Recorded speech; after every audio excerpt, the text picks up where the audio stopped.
Welcome. Today, we're diving into the world of website testing, a crucial aspect of improving user experience on digital platforms. Website testers are the unsung heroes of the internet, ensuring that sites are user-friendly, efficient, and free from glitches. To succeed as a website tester, you'll need key skills such as attention to detail, analytical thinking, and excellent communication. Finding website testing opportunities is easier than you think. Many platforms connect testers with projects to evaluate.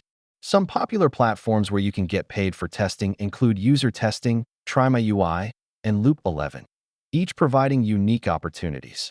Payments vary by platform. Typically, you'll get paid per test completed, often within a week or two after submission. Quality feedback is key. Focus on clarity, provide actionable insights, and be honest about your experience. Common challenges may include technical glitches and communication issues. However, being proactive and organized can help you overcome these obstacles. Many testers earn between $10 to $50 per test, and those who consistently work can see a reliable income stream. In conclusion, website testing can indeed be a viable source of income if you're diligent and committed. So why not give it a try?